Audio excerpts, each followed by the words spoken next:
Bismillahirrahmanirrahim. Assalamualaikum warahmatullahi wabarakatuh. Good morning everyone.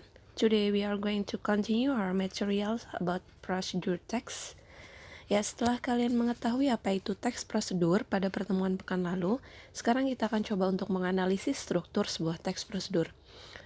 Gunanya apa sih kita mengetahui struktur sebuah teks prosedur? Ya, dari situ kita akan mengetahui ciri-ciri dari teks prosedur itu seperti apa. Jadi ketika nanti kita akan membuat teks prosedur, kita sudah tahu bagaimana karakteristik dari teks tersebut. Baik, selanjutnya. Ya, perhatikan baik-baik tabel analisis struktur teks prosedur berikut. Ya, untuk yang pertama, analisis teks prosedur dari struktur frasa nominalnya. Apa sih frasa nominal itu? Frasa nominal merupakan unit yang terdiri dari dua kata, di mana ketika dua kata atau lebih bertemu dan mengandung elemen dasar dari kata benda. Ya, contohnya seperti ini. For green apples. Nah, green apples-nya itu merupakan frasa nominal. Gitu. Jadi ada kata bendanya, ada unsur elemen dari kata bendanya di situ, yaitu apples. Dan green itu sebagai pelengkap atau penjelas dari si apple tersebut. Gitu. Jadi supaya lebih jelas, supaya lebih detail benda yang mana yang dimaksud. Seperti itu. Nah, untuk struktur frasa nominal berarti yang dianalisis yaitu dari frasa-frasa nominal saja. Ya, bisa kalian lihat green apple, self-raising flower, dan sebagainya. Selanjutnya yaitu tabel analisis struktur klausa. Nah, untuk yang ini berarti yang dibahas adalah klausa. Apa sih klausa itu? Klausa itu kan sekumpulan kata yang terdiri dari paling tidak ada subjek dan predikatnya. Nah, kita lihat dari penjelasan tabel analisis berikut. Nah, ini untuk yang manual book, bukan yang resep ya, supaya lebih lengkap lagi penjelasannya. Tabel analisis tersebut menunjukkan secara jelas ciri-ciri klausa untuk menyebutkan tindakan dalam metode atau langkah-langkah, yaitu, nah ini sudah langsung Ustazah tampilkan bentuk tabelnya. Yang pertama, perhatikan. Untuk analisis struktur klausa yang digunakan pada teks prosedur. Yang pertama, menggunakan kalimat imperatif. Itu diawali dengan kata kerja pertama. Gitu. Karena apa? Karena yang namanya kalimat imperatif atau perintah itu kan meminta seseorang untuk melakukan hal tersebut. Gitu. Nah, contohnya bisa kalian lihat pada kolom actions. Nah, di situ semua kumpulan dari kata-kata kerja pertama atau verb one. Selanjutnya kalimat deklaratif, yaitu kalimat berita, kalimat yang berisi informasi.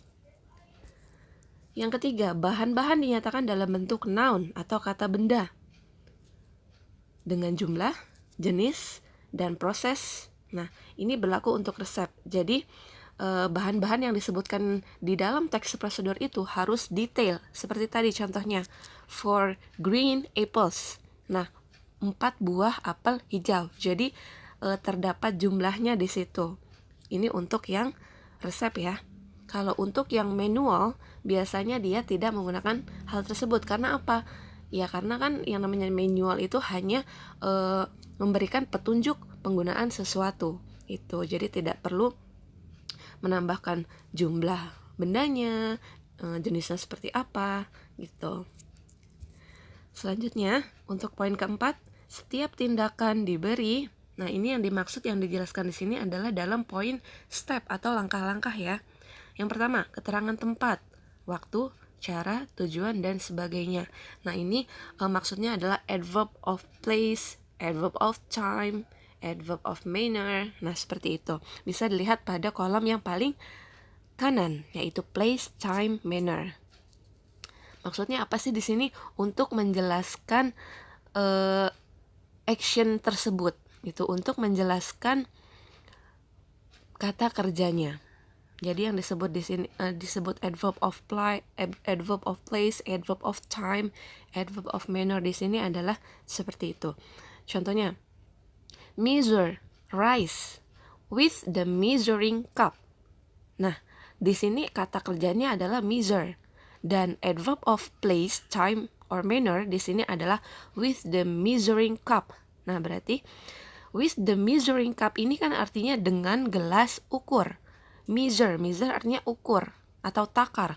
Takarlah beras dengan gelas takar. Nah, di situ dengan gelas takarnya itu kan berarti menunjukkan kata keterangan alat di situ. Dengan apa nih mengukurnya? Oh, dengan gelas takar, with the measuring cup. Itu jadi menjelaskan si actionnya, menjelaskan si measure-nya. Seperti itu. Yang B, frasa prepositional bisa in, on, at, over, with, into, etc. Jadi ini untuk menyatakan tempat biasanya ya. Contohnya, put the rinsed rice in the pan. Nah, letakkan beras yang telah dicuci atau dibilas di dalam panci. Nah, seperti di dalam panci. In di sini kan merupakan preposisi. Selanjutnya, poin C, frasa adverbial. Li, ditambahkan li di akhir katanya. Contohnya, sells properly. Nah, di sini properly itu artinya dengan betul, dengan benar. Itu.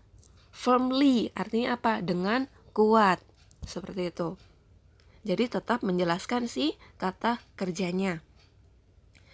And the last is poin D, penggunaan konjungsi atau kata sambung. And, then, when, etc. Itu jadi untuk menghubungkan atau menyambungkan dari klausa pertama ke klausa kedua dan selanjutnya. Seperti itu. Ya. Okay. Reflections. Now I know that a recipe consists of 3 parts. Ya, jadi sebuah resep ada 3 bagian. The goal, it means the title. The ingredients, it state the materials needed to make the food or drink. Ya, structure to state ingredients consists of the amount of number, the kind, the thing, and the action applied to the thing. Jadi bahan-bahan yang dibutuhkan. And the last is the method atau cara atau langkah. Stating the steps to make the food or drinks, ya, menyatakan langkah-langkah untuk membuat makanan atau minuman tersebut. The structure to state the steps consists of the actions, ingredients, and the place or time or manner. Ya, jadi itu penjelasan dari analisis struktur teks prosedur. Jadi setelah mempelajari materi ini, kalian diharapkan sudah mengetahui bagaimana karakteristik dari teks prosedur tersebut. Sehingga nanti ketika kalian membuat sebuah teks prosedur, maka kalian sudah paham bagaimana karakteristiknya, bagaimana ciri-cirinya, seperti itu. Okay, I think that's all for today. Thank you. Wassalamualaikum warahmatullahi wabarakatuh.